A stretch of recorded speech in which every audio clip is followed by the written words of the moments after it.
بسم اللہ الرحمن الرحیم نحمده ونصلي ونسلم على رسوله الكريم اما بعد قال النبي صلى الله عليه وسلم نظفوا أفنيتكم ولا تشبهوا باليهود وقال النبي صلى الله عليه وسلم المسلم من سلم المسلمون من لسانه ويده او كما قال عليه الصلاة والسلام۔ حضور نبی کریم صلی اللہ علیہ وسلم نے ارشاد فرمایا کہ تم اپنے گھروں کے صحن اور باہر کا حصہ صاف رکھا کرو، یہودیوں کی مشابہت اختیار نہ کرو۔ اور آپ صلی اللہ علیہ وسلم نے یہ بھی فرمایا کہ کامل مسلمان، صحیح معنوں میں مسلمان وہ آدمی ہے کہ جس کے ہاتھ سے اور جس کی زبان سے دوسرے مسلمان محفوظ رہیں۔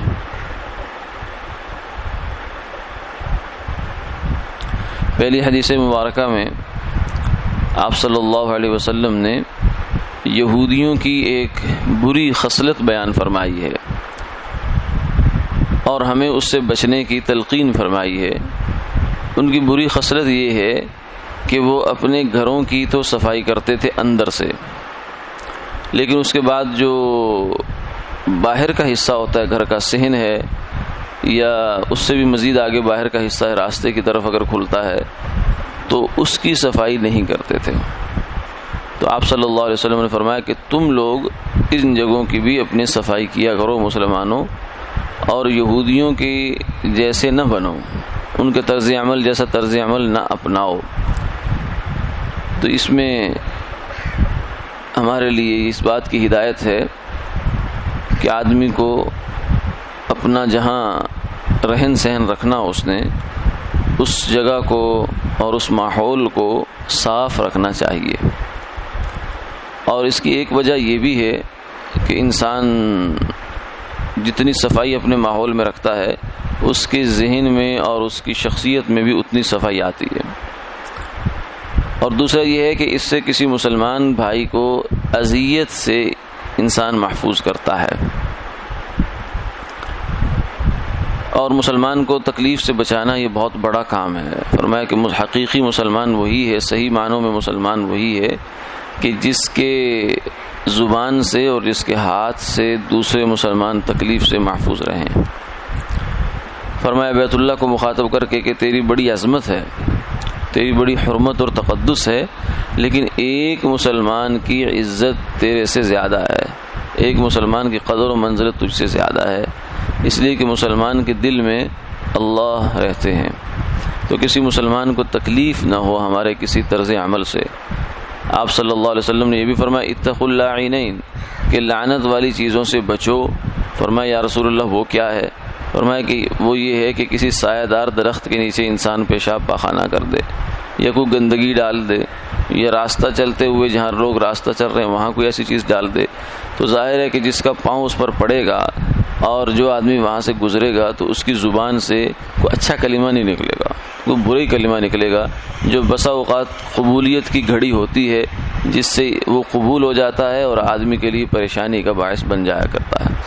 تو اس لیے بالخصوص آج کل کے حالات میں جب کہ ہم نے قربانیوں کے جانور خرید لیے ہیں اور ان کے لیے کچھ نہ کچھ کھلانے پلانے کا نظم جو ہے وہ بھی ہو چکا ہے، یا پھر آنے والے دنوں میں آگے جا کے جب قربانی کرنی ہے اور اس کے بعد کے کچھ چیزیں ہوتی ہیں، مسائل ہیں، تو ان سب کو سامنے رکھتے ہوئے آپ صلی اللہ علیہ وسلم کے ان فرامین کو ذہن میں رکھنا چاہیے کہ اس میں ایسا نہ ہو کہ ہم کام تو بڑا نیک کر رہے ہیں، قربانی بہت بڑا عمل ہے، بہت باعث اجر اور ثواب ہے، لیکن اس نیک عمل کے ساتھ ساتھ ہم کوئی گناہ بھی کما رہے ہوں، یہ نہ ہو جائے۔ اور گناہ کیسے ہوگا؟ کسی مسلمان کو تکلیف کا باعث بن رہے ہوں، یعنی گھر میں اگر جگہ موجود ہے، چاہے تھوڑا بہت حرج ہی صحیح، لیکن اس کے باوجود اگر ہم نے جانور باہر باندھ دیا تو بعض دفعہ چلنے والوں کے لیے مسئلہ ہو سکتا ہے۔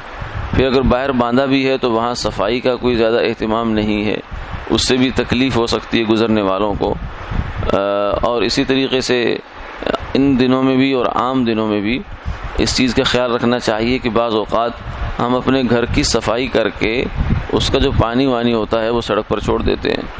اس سے بھی گزرنے والوں کو کپڑے خراب ہوتے ہیں، تکلیف ہوتی ہے. یا اپنا کوڑا بعض حضرات بڑے جو ہے وہ مہذب انداز میں اپنے گھر سے کوڑا نکالا اور نکال کر چلتے چلتے راستے پر کہیں بھی ڈال دیا یا کسی کے گھر کے سامنے ہی ڈال دیا. تو یہ بھی بہت خطرے کی بات ہوتی ہے. یہ یہودیوں کی گویا کہ مشابہت ہے کہ اپنا گھر صاف کر کے راہ گزرنے والوں کے لیے انہوں نے وہ کر دیا. تو مسلمان کو تکلیف سے بچانا یہ بڑا مطلوب ہے. ابرار، قرآن پاک میں ابرار کا لفظ آتا ہے نیک لوگ. آج بھی ہم نے جو تلاوت کی ہے اس کے اندر 2-3 دفعہ اس کا تذکرہ آیا، اے اللہ ہمیں نیک لوگوں کے ساتھ دنیا سے لے جانا، نیک لوگوں کا ساتھ نصیب کرنا.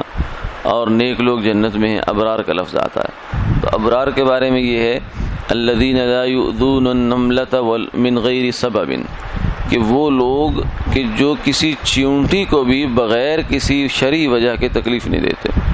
یہ ہے یعنی انسان کہتے ہیں فلاں آدمی بڑا نیک ہے، تو نیکی کا معیار یہ ہے کہ وہ آدمی چیونٹی کو بھی بلا وجہ تکلیف نہ دے.